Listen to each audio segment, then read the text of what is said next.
요즘은요, 회사 생활을 오래 버티신 선배님들도 갑자기 무너지는 경우가 많습니다. 저는 그중 두 분을 잊지 못합니다. 한 분은 준비가 되어 있었고, 다른 분은 그렇지 못했습니다. 그리고 결과는 완전히 달랐습니다. 같은 나이에 비슷한 자리에 있었지만, 은퇴 통보를 받은 순간부터 삶의 방향이 엇갈렸습니다. 그 차이가 뭔지 오늘 말씀드려 보겠습니다. 안녕하세요. 로드캐스트입니다.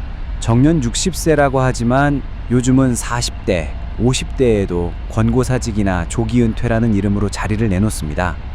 생각보다 훨씬 빨라진 현실입니다. 이제는 곧 제 이야기이기도 하고요.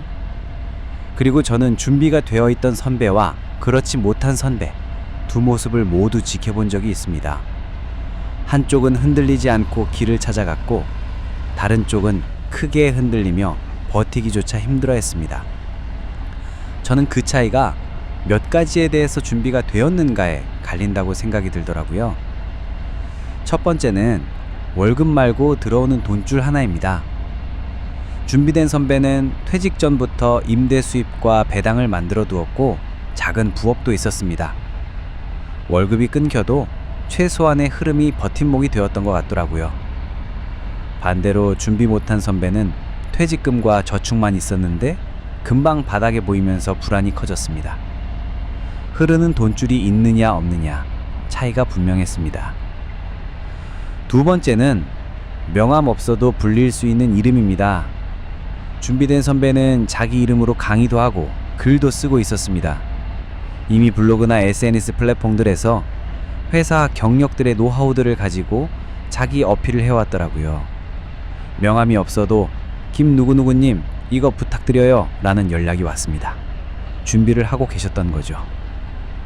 반대로 준비 못한 선배는 직함이 사라지자 사람들의 관심도 함께 사라졌습니다.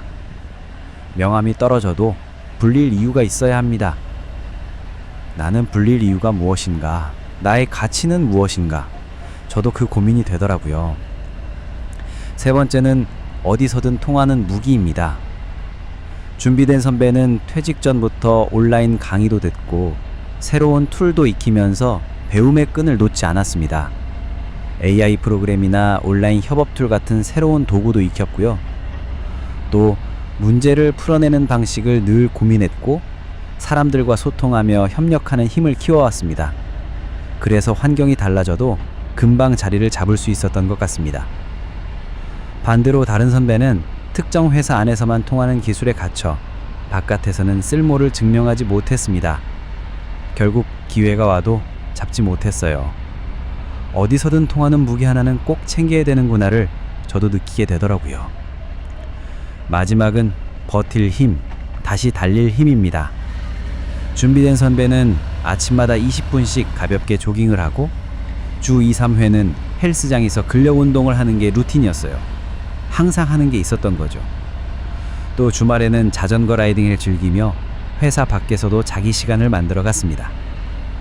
이런 습관 덕분에 퇴직 후에도 일상의 리듬을 무너뜨리지 않고 이어갈 수 있었다고 저는 봅니다. 멘탈적으로요. 반대로 다른 선배는 이런 루틴이 없어서 체력이 떨어지고 마음도 흔들리면서 작은 변화에도 쉽게 지쳐갔습니다. 결국 삶을 다시 세우는데 훨씬 많은 시간이 필요했습니다. 중요한 건 상황 그 자체가 아니라 그 상황을 바라보는 우리의 태도인 거죠. 체력과 태도가 다르면 결과도 달라지는 걸 두 선배를 보고 많이 느꼈습니다. 정리해보면 월급 말고 들어오는 돈줄, 명함 없어도 불릴 수 있는 이름, 어디서든 통하는 무기, 새로운 기술과 배움, 버틸 힘, 다시 달릴 힘. 두 선배의 차이는 결국 이런 준비된 차이였습니다. 한 사람은 길이 끊겨 줄 알았지만 준비 덕분에 다른 길을 찾아 달렸습니다.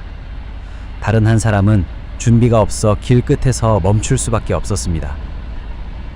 저 역시 최근에 회사에서 여러 고민이 많아지는 시기입니다. 여러분은 어떤가요? 준비하고 계신지요? 도로는 끊겨도 길은 끝나지 않습니다. 누군가는 거기서 멈추고 누군가는 다시 달립니다. 로드캐스트였습니다.